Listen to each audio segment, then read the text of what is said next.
We were tasked to attack Sapper Hill straight afterwards, but that was cancelled.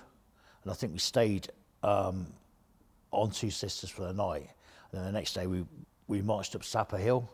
And Sapper Hill was like a very long hill. And it had, we were following a track up through it. And when you looked to either side of the track, you could see all the anti-personnel mines all over the place.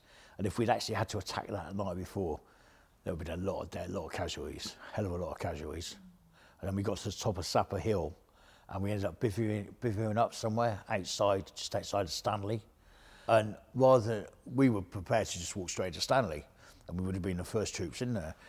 But I think things got a little bit political then, and they were arguing about whether the Marines should go in or whether the Powers should go in or what army unit would go in first. And obviously, to be honest, we weren't really fussed what happened. Eventually, we went into Stanley, and we were bivvied in.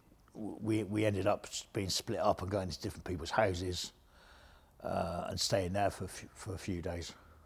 I don't 100% remember where we were when they surrendered. I think we were possibly at the top of Sapper Hill. When we walked into Stanley, the whole place was just devastated. There was weapons, there was equipment, there was stuff left everywhere. A lot of the houses had been wrecked, and we saw artillery